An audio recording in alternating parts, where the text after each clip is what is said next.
कूलरमध्ये प्लास्टिकची बाटली टाका, वाचेल वीज, कमी लाईट बिल. कूलरमध्ये पाण्याची बाटली टाकताच झाली काय कमाल, एकदा पहाच.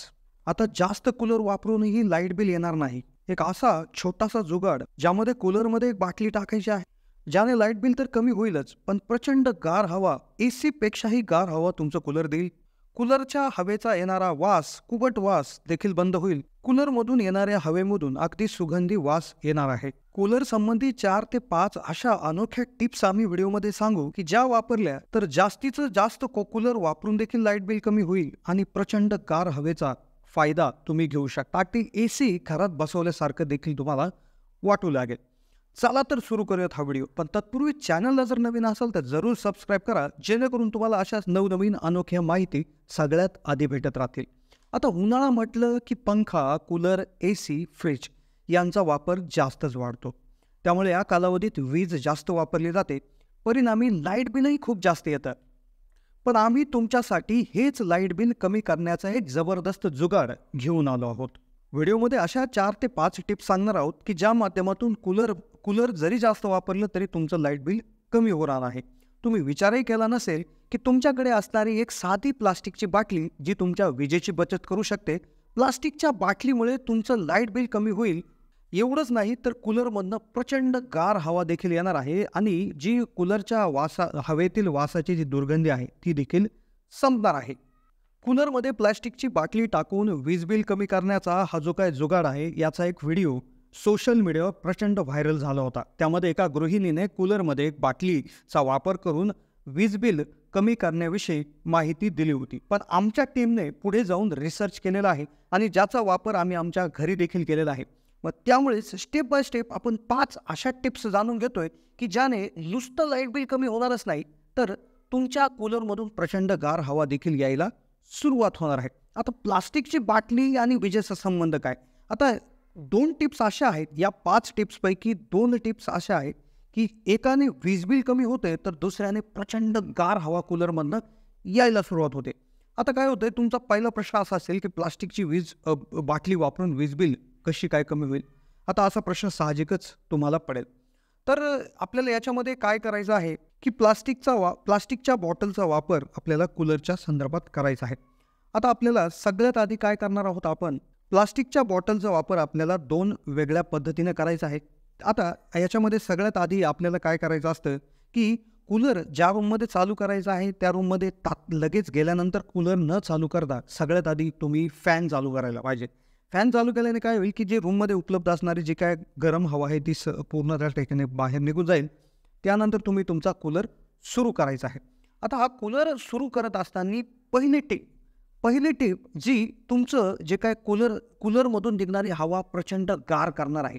यानंतरची क्रमांक 2 नंबरची टीप याच बाटलीच्या मदतीनं तुमचं वीज बिल देखील कमी करणार आहे. तिसरी टिप जी फॅन आणि कूलरच्या मदतीनं वीज बिल कमी करण्याची टिप असणार आहे. 5च्या 5 टिप्स एकदम जबरदस्त आहे. तुम्ही यातल्या कोणत्या 2-3 टिप्स जरी वापरल्या तर प्रचंड लाईट बिल कमी होऊन अगदी गार हवेचा आनंद तुम्ही घेऊ शकता. पहिल्या टिपमध्ये काय करायचं आहे, जसं त्या व्हिडिओमध्ये सांगितलेलं आहे ते आम्ही तुम्हाला एकदा सांगतो आणि मग नंतर थोडंसं कॅल्क्युलेशन आपण समजून घेऊयात. आता यामध्ये त्या महिलेने असं सांगितलेलं आहे की जे कूलर आहे तुम्ही व्हिडिओमध्ये पाहू शकता, ते कूलर त्या ठिकाणी ओपन करायचं आहे. कूलरमध्ये तुम्ही बघितलं असेल की पाठीमागच्या बाजूला एक विशेष जाळी असते. काही ठिकाणी गवतांची जाळी असते तर काही ठिकाणी एक सिंथेटिक मटेरियलची जाळी त्या ठिकाणी असते. आता काय करायचं आहे, बऱ्याच वेळा दिवसभर आपला कूलर बंद असतो आणि संध्याकाळी झोपण्याच्या टायमाला आपण ज्यावेळेस कूलर चालू करत असतो त्यावेळेस ती जाळी पूर्ण दिवसभर कोरडी झालेली असते किंवा तासभर जर कूलर बंद केला तर ती जाळी कोरडी झालेली असते. मग काय करतो आपण, तात्काळ कूलरचं बटन ऑन करतो आणि त्या ठिकाणी पाण्याची मोटर देखील ऑन करतो आणि मग हळूहळू ती जाळी ओली व्हायला सुरुवात होते आणि मग हवा थंड व्हायला लागते. पण याच्यात फार वेळ जातो. एक तर ती जाळी ओली व्हायला भरपूर वेळ लागतो आणि यामध्ये बऱ्याच वेळा आपलं वीज बिल वाढत असतं. तर याकरता काय करायचं, एक पाण्याची बॉटल घ्यायची आहे. त्या बॉटलमध्ये तुम्ही पाणी भरायचं आहे आणि हळूहळू ते पाणी सगळ्यात आधी त्या जाळीवर ओतायचं आहे. ती जाळी तुम्ही कूलर चालू करण्याआधीच ती ओली करून घ्यायची आहे. ती ओली केल्याने ज्यावेळेस तुम्ही कूलरचं बटन ऑन करणार त्यावेळेसच तात्काळ ती जाळी ओली झालेली असेल, त्यामुळे प्रचंड गार हवा त्या ठिकाणी येऊ शकेल आणि ज्याने तुमचं वीज बिल देखील वाचू शकतं. आता दुसरा बाटलीचा जुगाड इतका जबरदस्त आहे की ज्याने तुम्हाला अगदी AC इतकी थंड हवा कूलरमधून येऊ शकेल. आता हा जुगाड जाणून घेण्याआधी काय होतं पूर्वी लोकं काय करायचे, की बर्फाचे जे काही खडे आहेत किंवा बर्फ जो आहे, तर तो कूलरच्या पाण्यामध्ये टाकायचे. पण आता तसं करायचं नाही. त्याने होतं काय, की तो जो काही बर्फ आहे, तर तो विरघळून जातो.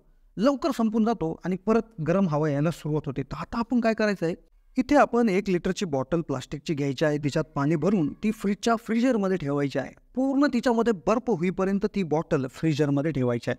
साधारणपणे फुल स्पीडवर जर आपण फ्रीज चालवलं तर 3 ते 4 तासामध्ये तिचा प्रचंड बर्फ होत असतो आणि मग ज्यावेळेस तुम्ही कूलरमध्ये पाणी भरता, पाणी भरल्यानंतरच ही बॉटल जी आहे, तर ती तात्काळ त्या पाण्याच्या जी काही टँक असते कूलरच्या खालची त्याच्यात टाकून द्यायची आहे.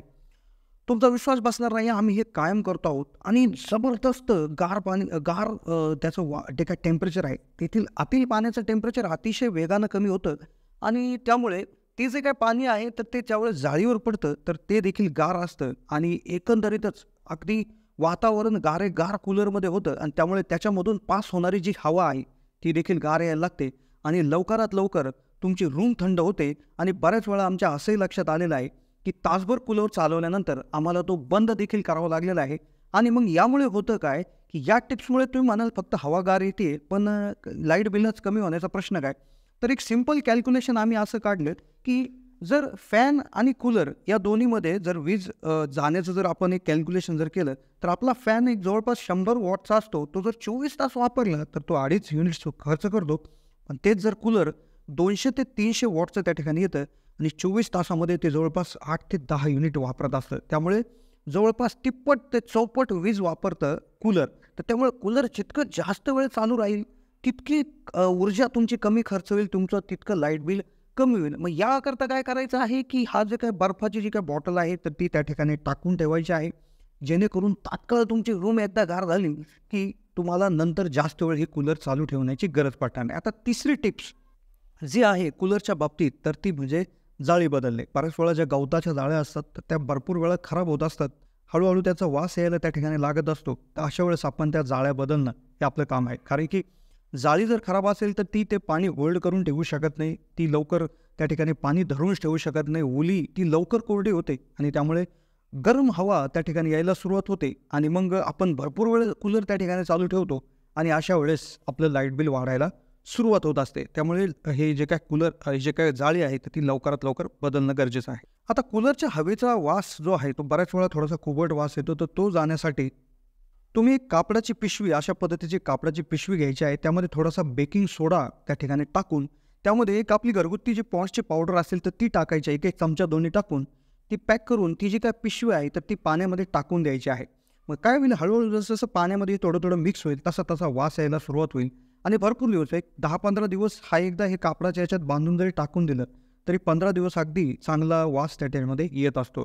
तर अशा पद्धतीने या 4-5 टिप्स वापरून तुम्ही नक्कीच तुमचं कूलरच्या वापराचं जे काही वीज बिल आहे, ते कमी करू शकता. तर कशी वाटली माहिती कमेंटच्या माध्यमातून कळवा. चॅनलला जर नवीन असाल, तर जरूर सबस्क्राईब करा.